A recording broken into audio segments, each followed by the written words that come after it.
오늘 우리가 함께 볼 말씀은 사도행전 2장 14절에서 36절, 사도행전 이야기 6번째 이야기를 함께 오늘 말씀을 나누려고 합니다. 사도행전 2장 14절에서 36절까지입니다. 한 절 한 절 우리 함께 교독하고 마지막 절은 함께 합니다. 베드로가 11 사도와 함께 서서 소리를 높여 이르되 유대인들과 예루살렘에 사는 모든 사람들아 이 일을 너희로 알게 할 것이니 내 말에 귀를 기울이라.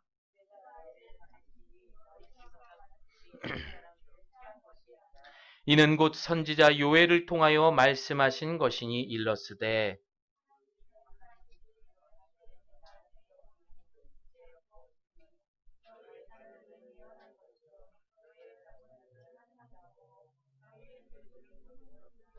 그때 내가 내 영을 내 남종과 여종들에게 부어주리니 그들이 예언할 것이요.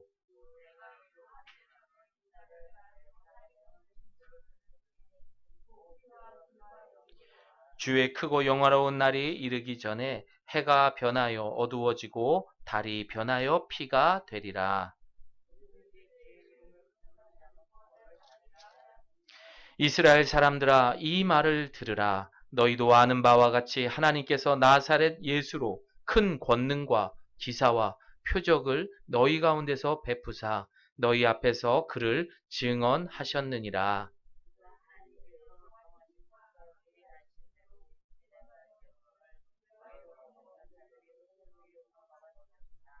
하나님께서 그를 사망의 고통에서 풀어 살리셨으니 이는 그가 사망에 매여 있을 수 없었음이라.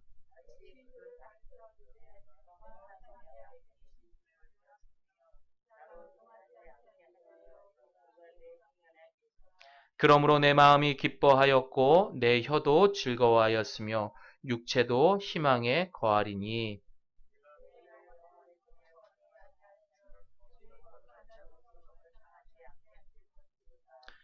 주께서 생명의 길을 내게 보이셨으니 주 앞에서 내게 기쁨이 충만하게 하시리로다 하였으므로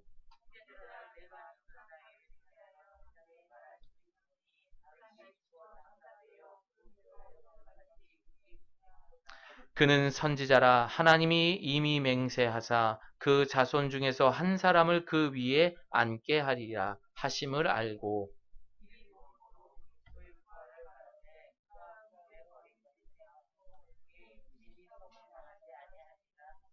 이 예수를 하나님이 살리신지라 우리가 다 이 일의 증인이로다.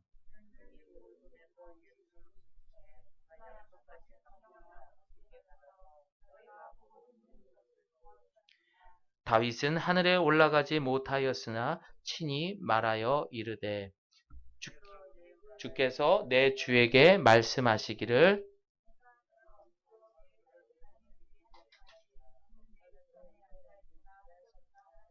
함께합니다. 그런즉 이스라엘 온 집은 확실히 알지니 너희가 십자가에 못 박은 하나님이 주와 그리스도가 되게 하셨느니라 하니라. 아멘.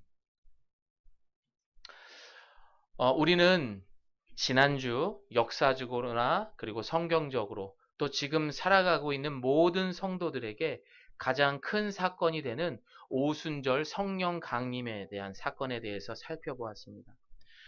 모든 사람들이 이제 성령을 받게 됩니다. 성령을 받게 되니까 이들이 무엇을 했다고 그랬죠? 어떤 사람은 각기 다른 말로 그렇죠? 어, 이제 이게 많이 울리는 것 같아요, 마이크가. 예. 방언으로 해서 각기 다른 말로 방언을 했다고 했습니다. 여러분, 근데 그 방언의 내용이 무엇이었죠? 그 방언의 내용이 공통적으로 예수 그리스도에 대한 이야기였다라는 거예요.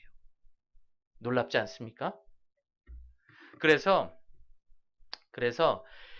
이 성령은요, 바로 예수 그리스도를 증거하는 영이기도 하다라는 것을 우리는 기억해야 돼요.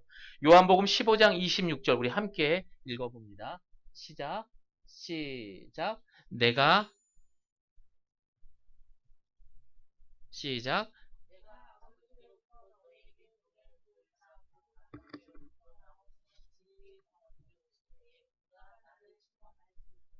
아멘. 여러분, 성령을 받은 사람들은, 그렇죠? 이 성령이 뭐라고요? 예수님을 증거하는 영이다라는 것을 우리가 기억해야 됩니다. 다시 말해 이들은 각기 다른 말로 방언을 하지만 결국 그 방언 속의 내용은 무슨 이야기를 했다고요? 예수 그리스도. 공통적으로 다른 말을 다 했지만 다 모두가 예수님의 이야기를 했습니다. 성령을 받은 120명의 사람들이 방언으로 예수님의 이야기를 한 것처럼 우리도 각자의 삶으로 돌아가서 이제는 세상의 언어가 아닌 예수님의 이야기를 해야 되는 거예요. 내 남편과 일상적인 이야기를 하지만 그 속에 뭐가 있어야 돼요? 예수님의 이야기가 있어야 돼요. 예수님의 성품이 나와야 돼요. 예수님의 그 사랑이 나와야 되고 예수님이 담겨져 있는 모든 대화의 내용들이 돼야 되는 줄을 믿습니다. 이것이 바로 증인의 삶이고 성령 충만함을 받은 사람의 삶이라는 것을 우리는 기억해야 돼요. 다시 말해서 우리는 사람을 죽이는 사람들이에요? 살리는 사람들이에요? 살리는 사람들이에요.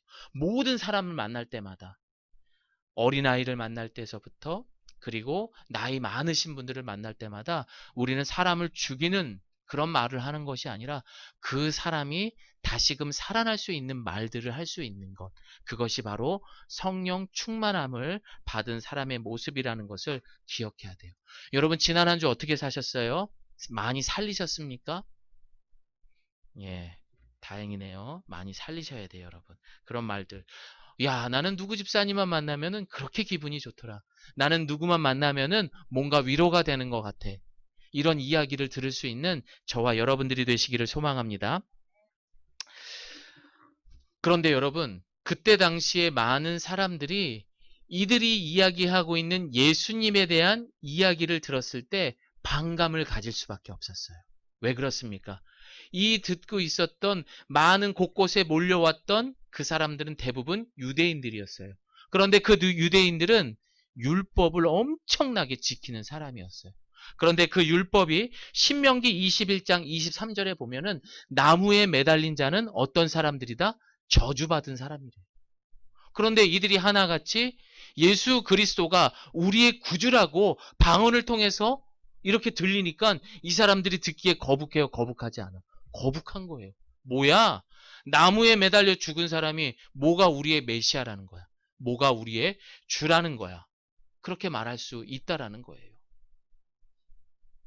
여러분 이런 상황 가운데에서 이제 오늘 본문이 되는 베드로가 설교를 하게 되는 것입니다. 우리 14절 말씀 함께 읽습니다. 14절 베드로가 시작.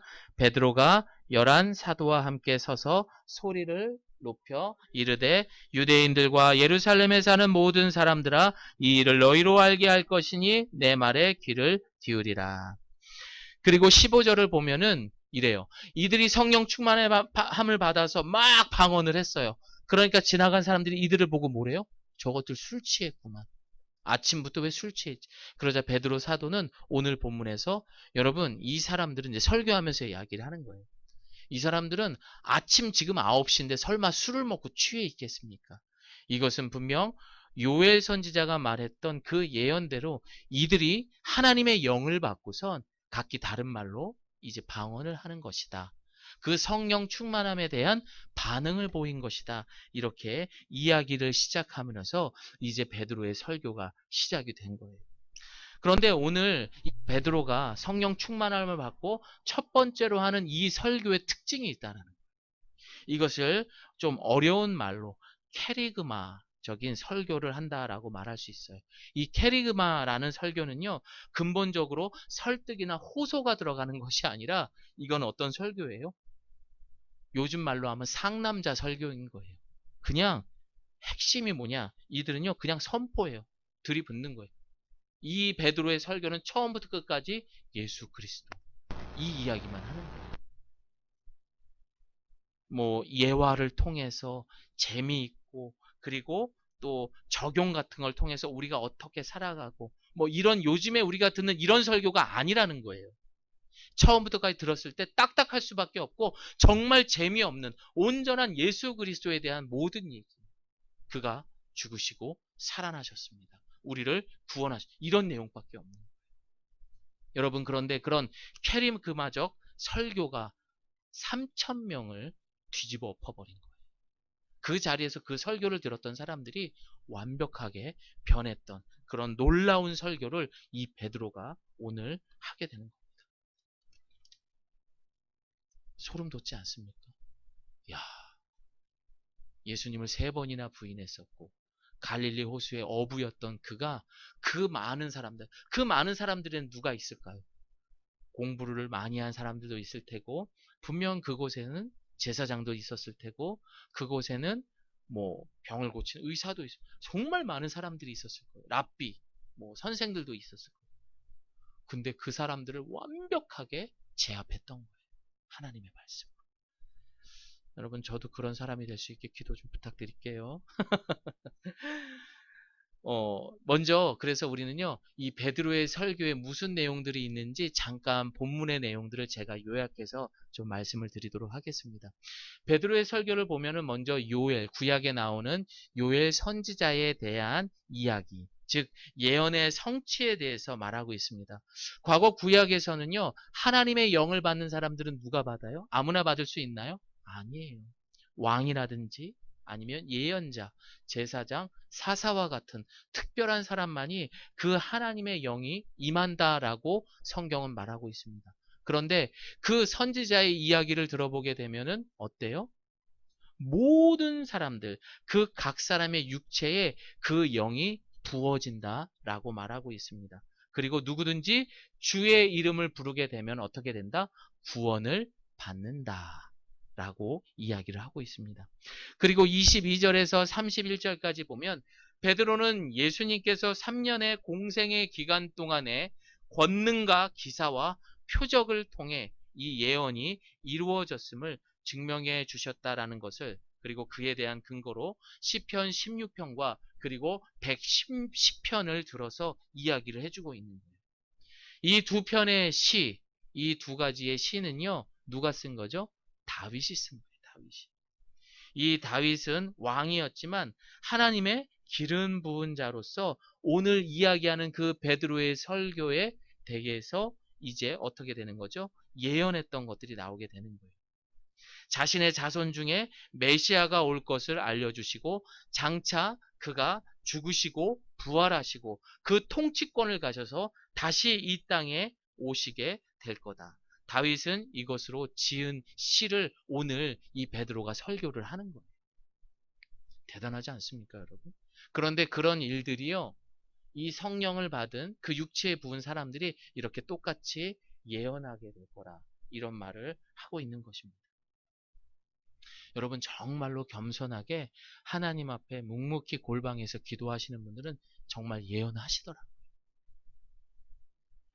참 조심스럽게 제가 말씀을 드리지만, 고등학교 때 이제 제가 권사님들하고 기도를 많이 했었다고 이야기를 했었잖아요. 그런데 한 권사님이 저를 자신의 집으로 불러가지고 소위 말하는 고깃국에 하얀 쌀밥을 해주시면서 밥을 쫙 먹이시고, 그리고 저를 품에 안으시고 엄청나게 기도를 해주셨어요. 그리고 나서 저한테 말씀을 하시더라고요. 너는 정말 하나님께서 기뻐하시는 사람 사용될 거야. 그리고 시간이 지나니까 제가 목사가 되어 있는 거죠. 저는 그것도 어떻게 보면은 그 권사님이 저를 기도해 주시면서 예언하신 게 아닐까, 조심스럽게 저도 얘기를 해봅니다. 그것을 남발하고 그것을 자기의 이름을 드러내기 위해서 한다면은 그건 이제 이단이 되는 거고, 결국 자신의 의의를 위한 것이 문제가 될 수 있지만, 정말 조심스럽게 기도하는 분들 중에서 보면은요, 이 시대 가운데서도 많은 예언을 하시는 분들이 있다라는 겁니다.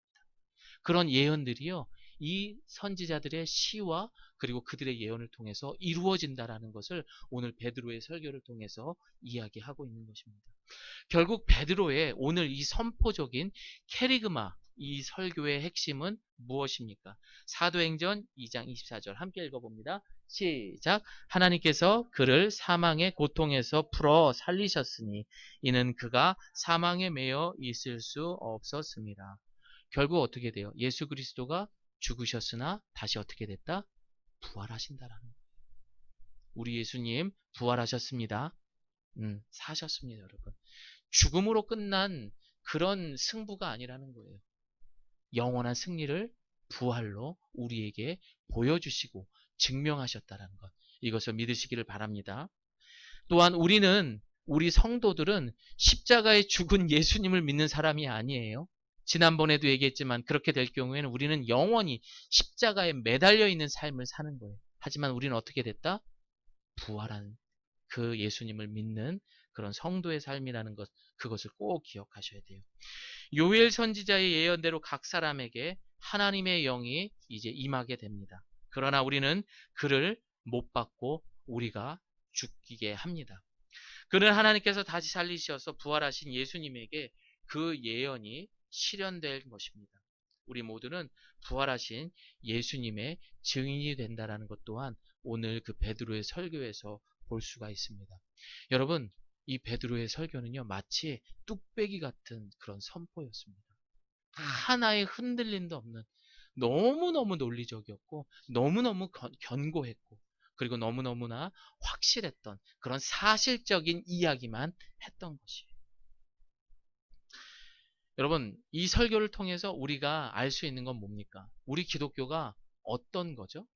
우리 기독교는 이 베드로의 설교처럼 거짓이 아니라 꾸며낸 이야기가 아니라 사실을 근거로 하는 예수 그리스도에 대한 이 사실을 근거로 해서 그것을 믿고 영접하고 그래서 우리는 종교 생활을 하는 게 아니에요. 믿음으로 말미암아 신앙 생활을 하는 거예요. 그런데 여러분, 우리는 어떻게 해요? 하는 척하면서 살아간다는 것은 결국에는 우리는 가짜를 믿고 살아간다는 거예요. 이건 분명한 종교 생활이 되는 것입니다. 다시 말해서 예수 그리스도 외에 다른 이름이 우리가 다른 이름을 경배하고 찬양하게 된다라면 이것은 이단이 되는 거예요. 그렇죠? 그렇잖아요, 여러분. 그러니까 이단인지 아닌지에 대해서 우리가 구별할 수 있는 것은 그분의 설교를 들었을 때 과연 예수 그리스도의 이름을 경배하고 찬양하는 내용이 핵심이 되느냐. 마치 베드로의 설교처럼. 그런데 그 이야기를 들으면 들을수록 사람의 이름만 나오는 거예요. 그러면 그거는 이단이 된다라는 겁니다. 또한 자기 멋대로 그 성경을 하나님의 이야기를 자기 멋대로 해석해서 말하는 이 모든 것들을 우리는 이단이라고 말합니다. 여러분, 이단이 문자적인 해석으로 뭐라고 말하죠? 정통의 가르침에 어긋나는 교의나 교파를 적대하여 이르는 말이라는 거예요. 그러니까 기독교에서 그 가르침에서 어긋나는 것, 기독교에서 가르치는 예수 그리스도의 다른 것들을 이야기할 경우에는 모든 것들이 이단이 되는 거예요. 자, 여러분에게 질문합니다. 그럼 여러분들이 믿고 사랑하고 영접한 그 예수님이 여러분 삶 가운데 여러분은 그 예수님을 중심으로 살아갑니까? 아니면 여러분을 중심으로 살아갑니까? 또 질문을 합니다. 그렇다면 여러분들은 이단입니까? 이단이 아닙니까? 저는 가끔씩 이단처럼 살더라고요. 그 답은 여러분 스스로가 하시고 골방에서 여러분 모두가 회개하셨으면 합니다. 많은 사람들은 예수님의 기적과 이적에만 관심이 너무 많아요. 그리고 하나님 복 주세요. 우리 남편 잘 되게 해주세요. 우리 아내 잘 되게 해주세요. 우리 자녀들 정말 잘 나가게 해주세요. 이런 기복신앙에만 집착해 있습니다. 그러나 여러분들 어떻습니까? 우리 하나님께서 그 보좌의 편에 앉아 계실 수 있었던 것, 그 영광을 누릴 수 있었던 것은 너무나 충분하고 철저할 만큼 그 십자가의 과정들이 있었다는 것을 많은 사람들은 까먹고 있었다라는 겁니다. 철저하게 예수님은 이 땅에 오셔서 가장 낮은 인간의 모습으로 오시고 그리고 모든 죄를 감당하시고 십자가에 죽으셨습니다. 웨스트민스터 소요리문답 27번에 보면은요, 예수님은 어떻게 낮아지셨습니까? 라고 질문하고 그에 대한 답으로 이렇게 나와 있습니다. 예수님은 인간으로 태어나 비천한 환경에서 자라고 율법에 복종하며 세상의 온갖 고통과 하나님의 진노와 십자가에서 저주의 죽임을 당하고 무덤에 묻히며 잠시 동안 죽음의 세력 아래 계심으로 낮아지셨습니다. 이렇게 기록하고 있습니다. 예수님은 하나님의 말씀을 성취하기 위해서 낮아지셨고 그리고 고난의 삶을 사셨습니다. 왜요? 이것이 하나님 나라를 이루기 위한 과정이었고 또한 이러한 모습이 있었기 때문에 우리가 살아갈 수 있는 이 모든 것들, 그 구원을 이루실 수 있었던 것입니다. 그러나 인간은 어떻습니까? 서로 싸우고 이겨야 하며 욕심으로 만족하는 죄의 세상 속에서 살기에 예수님은 낮은 자의 모습은 우리가 이해할 수 없고 인정할 수 없어 많은 이적을 우리에게 보여주셨음에도 불구하고 우리는 그를 못 박았던 거예요. 여러분 그렇잖아요. 우리가 한창 뭔가 편안하고 살아갈 때 그땐 예수님 잊어버리잖아요. 그리고 부정할 때도 많잖아요. 그게 결국에는 십자가에 우리가 예수님을 못 박은 거예요. 그러나 돌아보면 어떻습니까? 그 모든 것이 다 하나님의 은혜였던 거예요. 그만큼 어둠이 주는 이 죄의 힘은 강력하다라는 것. 이것을 우리는 알 수 있어야 됩니다. 사랑하는 성도 여러분, 예수님은 철저한 낮아지심의 삶이 있었기에 영광스러운 부활과 승천, 그리고 보좌 우편에서 다스림이, 그리고 마지막 날에 심판주로 다시 오실 수 있게 된 것입니다. 어찌 보면 예수님을 믿는 것은 영광스러운 일일 수 있어요. 그렇잖아요, 여러분. 그런데 실상 이 세상에서의 삶은 주님의 제자로서 좁은 길을 걸어야 하는 삶이라는 것, 그것을 기억해야 돼요. 넓고 편안한 길입니까? 좁은 길입니까? 좁은 길이라. 난 왜 이렇게 아무 일도 없고 편안하지? 그냥 살만하네? 야, 여러분 그럼 기도하셔야 되는 거예요. 그거 정말 무서운 거예요. 그러나 여러분, 우리가 다른 사람들을 만났을 때 참으로 억울하고 힘들고 또 고통스럽고 또 건강 때문에 고난의 길을 갈지라도 그런 예수님 때문에 그 좁은 길을 갈지라도 절대로 그 길은 지는 길이 아닙니다. 퇴보하는 길이 아닙니다. 또한 사망의 길이 아닌 진정한 승자만이 누릴 수 있는 영원한 생명의 길이라는 것을 여러분 기억하셔야 돼요. 우리 모두가 그 좁은 길을 이제 예수 그리스도의 이름으로 내가 나서서 그 길을 갈 수 있는 저와 여러분들이 되시기를 바랍니다. 베드로의 첫 번째 설교는 분명 성령이 충만해서 선포되는 살아있는 말씀이었습니다. 다시 말해서 성령의 충만함을 받은 베드로는 더 이상의 지난날에 얽매였던 가난하고 초라하고 무식했던 베드로의 모습, 치사하고 옹졸하고 연약했던 그런 예수님을 부인했던 그런 모습이 아닌 완벽하게 예수님의 옷으로 갈아입었던 변화된 그런 예수님의 사도의 모습이었습니다. 사도행전 2장 32절 우리가 함께 읽어봅니다. 시작. 이 예수를 하나님이 살리신 자라 우리가 다 이 부활의 증인이로.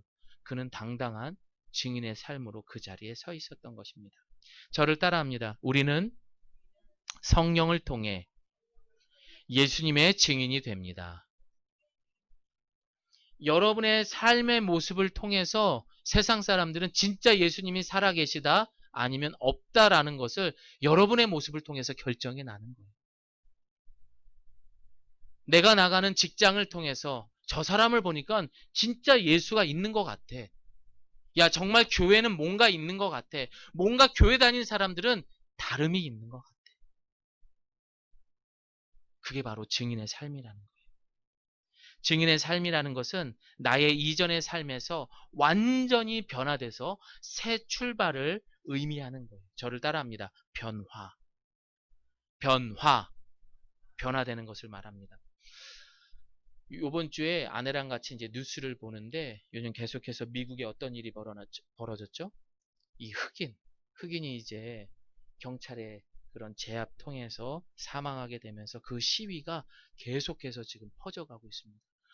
너무 지나치다 보니까 이제 그것은 뭐 걷잡을 수 없이 커지게 되면서 사람들이 살고 있는 그 시내 항복판의 전쟁터에서나 볼 수 있는 블랙호크라는 그런 헬기도 떠 있고요.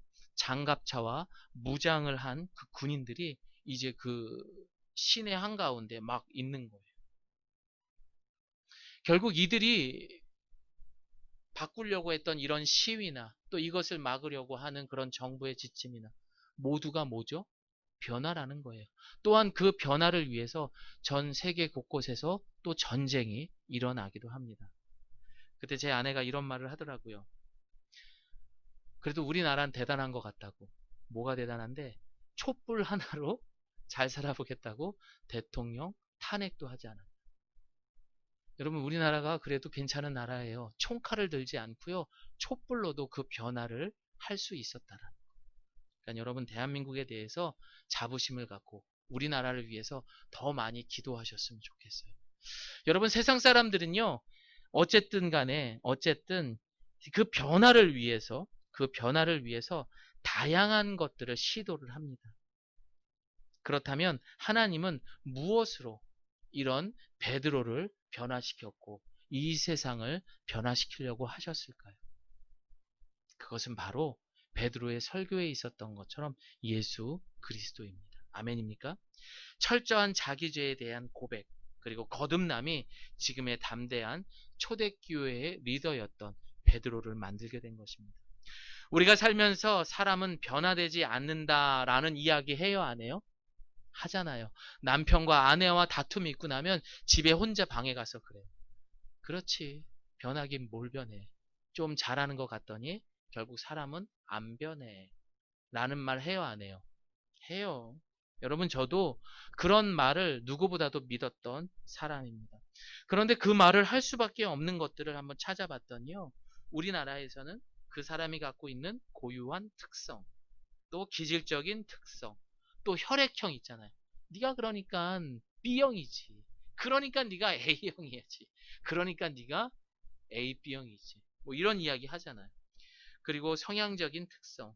이런 변하지 않는다고 하는 것들을 상담학적으로나 심리학적으로 그 분야에 대해 많이 알면 알수록 그렇게 믿어버리고 굳어지게 되는 거더라고요.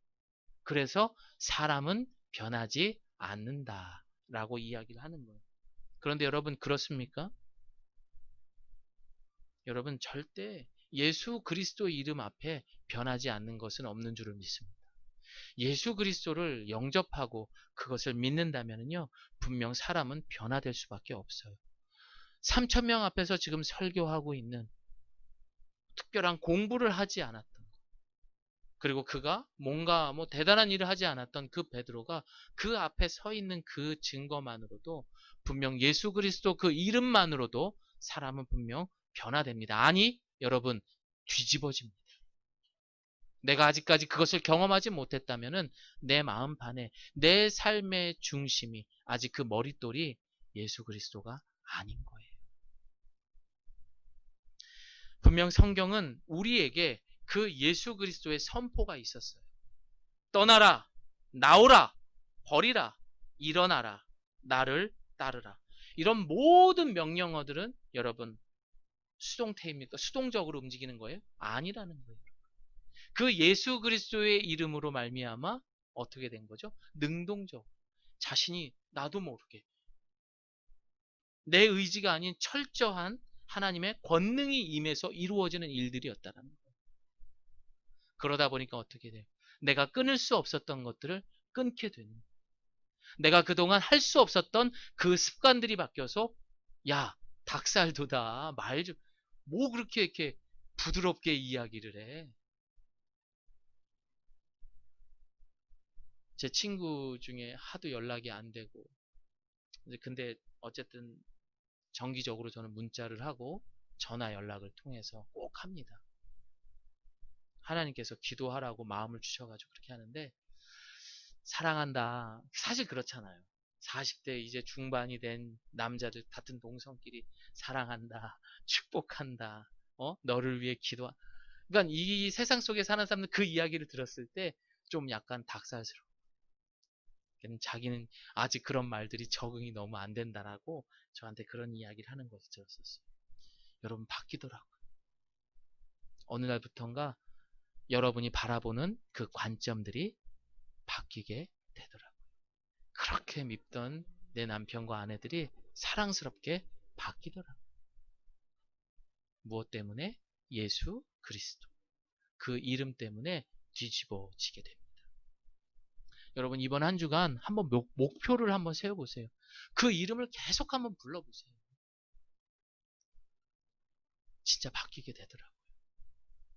그리고 바뀌어 가게 되는 중입니다. 그러니까 여러분들 나는 몇십 년을 예수님 믿었는데 안 변했어 라고 생각이 된다면 실망하지 마시고 계속해서 변화되고 있는 중이라는 것을 기억하시길 바랍니다. 옛 생활 성품에서 벗어나 이제는 우리가 뛰쳐나와서 철저한 예수 그리스도의 옷을 입어야 됩니다.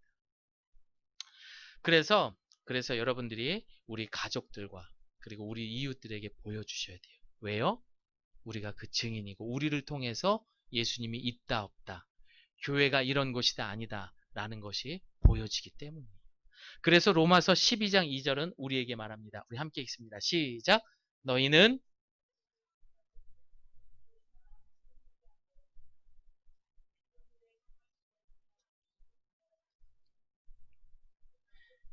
철저하게 세상으로 입었던 옷들을 예수님의 보혈로 우리는 이제는 벗어야 됩니다.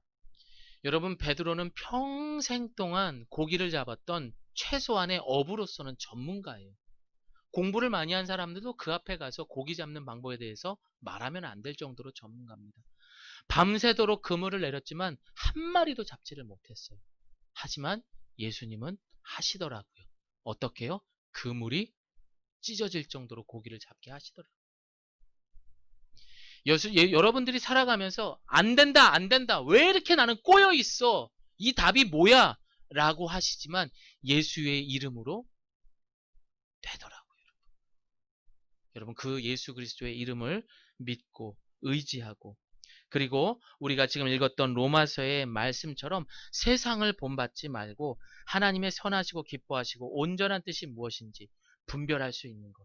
그 기준은 바로 예수 그리스도냐 세상이냐 이걸로 구별할 수 있는 것입니다. 여러분 그렇게 되기를 바랍니다.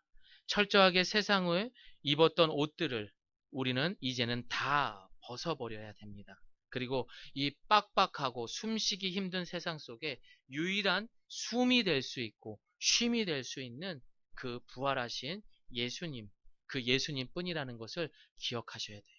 사랑하는 성도 여러분, 예수 믿는다는 것은 이제는 단호하게 나의 과거의 모습을 완벽하게 버리는 거예요. 그래서 사도행전에서 오순절에 뭐가 왔죠? 성령이 오셨잖아요. 이 말을 우리가 지난주에 얘기했던 창세기의 말씀을 빗대어서 이야기한다면 하나님께서는 여러분들을 창조하신 다음에 어떻게 했다? 그 코에다가 생기를 불어서 생명이 되었다라고 하셨잖아요. 이처럼 성령을 이제 받게 된 성령 충만한 사람들은 재창조가 되는 거예요. 그리고 새 생명이 된 것입니다. 여러분 이것이 사도행전에 담겨져 있는 놀라운 하나님의 메시지라는 것도 기억하셔야 돼요. 내가 성령 충만함으로 인해서 예수 그리스도를 증거하는 삶이 됐다? 그렇다면 여러분들은 재창조가 된 거예요. 다시 태어나게 된 것입니다. 그래서 고린도후서 5장 17절은 우리에게 말합니다. 그런즉 시작. 그런즉 누구든지 이전 것은 지나갔으니 보라 새것. 아멘. 여러분들은 새 피조물이 되신 거예요. 사랑하는 성도 여러분, 오늘 여러분은 예수 그리스도를 통하여 새로운 생명으로 새롭게 시작되었음을 예수 그리스도의 이름으로 선포합니다. 아멘. 진정한 변화를 위해 살아가는 사람들은 치열하게 여러분 싸우면서 살아가야 돼요. 이 시간 교회 안에서 말씀을 듣고 있을 때는 야 맞아 그렇게 살아야지라고 생각이 들지만 이 문 밖에 나가는 동시와 함께 여러분은 치열한 싸움을 해야 됩니다.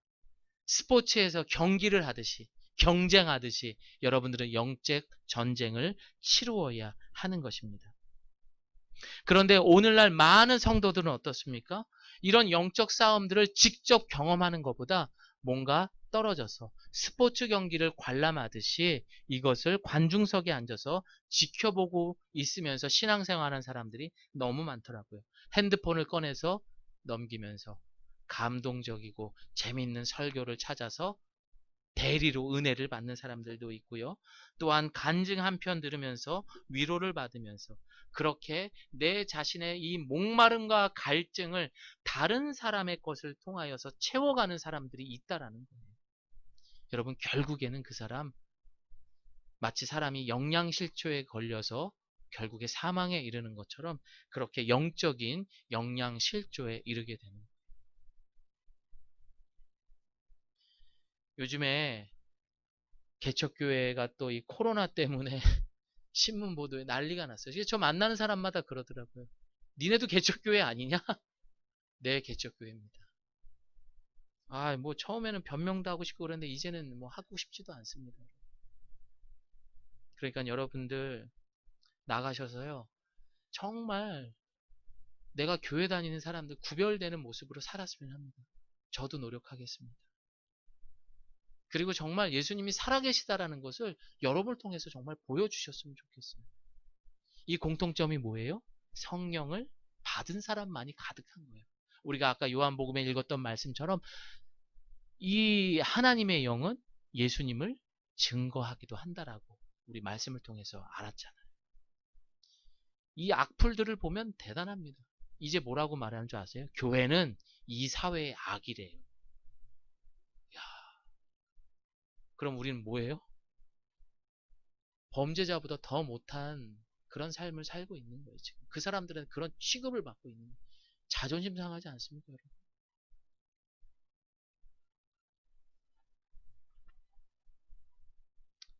이번 한 주간 이 거룩한 주일로 시작해서 이제 이 문 밖을 나서게 된다면은 여러분 철저하게 예수님을 변호하고 증인할 수 있는 여러분의 삶을 통해서 보여줄 수 있는 저와 여러분들이 되시기를 소망합니다. 요즘 가장 가슴 아픈 사건 이번 주에 어떤 사건이 있었죠? 천안에 무슨 일이 있었죠? 어떤 계모가 아이를 여행용 가방 안에 집어넣어서 7시간 반 동안 집어넣어서 아이가 질식하고 그렇게 해서 죽음에 이른 충격적인 사건이 있었습니다. 그거를 딱 보는 순간 가슴이 막 여러분들도 그러셨을 거예요. 너무 답답한 거예요. 막. 내가 그 가방 안에 있는 것처럼. 그리고 그 아이에게 내가 어른이 된 게 너무 부끄럽고 미안했었어요. 그리고 지나가는 아이들 볼 때마다 이런 세상을 준 거에 대해서 만들어 놓은 어른으로서 너무 부끄럽다라는 생각이 들었어요. 그러나 또 한편으로 우리는 겉으로 보이는 육의 눈으로만 이 세상을 바라봐서는 안 돼요. 적어도 영의 눈을 뜬다면 또 어떤 것이 보여야 돼요? 여러분, 이게 다가 아니라는 거예요. 이렇게 정말 악독하고 이렇게 무서운 사건이 벌이지만 여러분 보이지 않는 곳에선 또 어떻습니까? 우리가 상상할 수 없는 폭력, 납치, 유괴 이런 일들이 너무 많이 일어나요. 그러면 이것을 영적으로 본다면 이렇게 무서운 세상이 된 것은 결국 어떻게 됩니까? 이 모든 일들은요, 결국에는요, 우리가 갖고 있는 그 원죄에서 시작된 자범죄에 해당하는 것들이에요. 결국에는 그 원죄를 해결하지 않는다면은 여러분 어떻게 돼요? 이보다 더 무서운 범죄들은 이 자범죄들은 계속해서 일어나게 되는 거예요. 그리고 우리도 언젠가는 이런 괴물이 돼 있을 수 있다라는 거죠. 비록 내가 행동으로는 하진 않지만 내 머릿속으로, 내 눈으로, 내 마음으로 그런 범죄를 저지른다. 그렇게 하기 위해서는 여러분 그 원죄를 해결할 수 있는 유일한 이름 무엇이죠? 예수 그리스도. 사도행전 3장을 이제 우리가 사도행전을 보면서 이제 보게 될 거잖아요. 거기에 어떤 말이 나와 있습니까? 걷지 못하는 이가 성전 행각에 있어서 이제 베드로와 그 사도들을 보면서 막 구걸을 하는 거예요. 그때 베드로 사도가 이를 보면서 뭐라고 말합니까? 은과 금은 내게 없으나 내게 있는 이것을 내게 주노니 나사렛 예수 그리스도의 이름으로 걸으라. 내가 지금 가진 것은 아무것도 없지만 오늘 베드로의 설교의 처음부터 끝까지의 내용은 무엇입니까? 예수 그리스도. 그분이 죽으셨다, 사셨다는 얘기예요. 여러분들로 나가서 돈 가지고 예수님을 증거하라는 거 아니에요. 여러분들로 뭐 다른 갖고 있는 여러분들이 갖고 있는 지식이나 삶의 경험으로 뭐 이런 걸로 해서 예수님을 하라는 거 아니에요. 오직 예수 그리스도. 그거면 충분하다라는 거예요. 얼마나 멋진 말입니까? 내게 은과 금은 없으나 내게 있는 이것으로 명하노니 나사렛 예수 그리스도의 이름으로 걸으라. 그러자 어떻게 됐습니까? 그 사람이 그 자리에 일어나 걷게 되었습니다. 이것이 바로 우리가 이 땅에 살아가면서 비록 내 육신이 걸어가고 있지만 어디로 걸어가고 있습니까? 사망의 길로 가고 있어요. 아니야.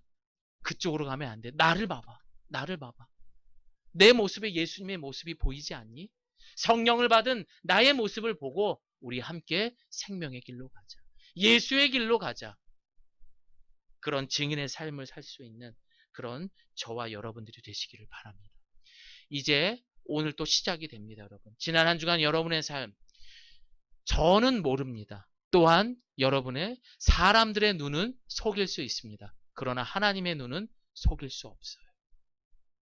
이번 한 주 시작하실 때 오늘 들었던 이 말씀, 이 베드로의 설교를 통해서 오직 예수 그리스도의 이름을 통해서 증인된 삶, 예수 그리스도의 이름은 충분합니다. 그 이름을 붙들고 승리할 수 있는 이번 한 주간이 될 수 있기를 예수 그리스도의 이름으로 축원드립니다. 아멘. 우리 함께 기도합니다.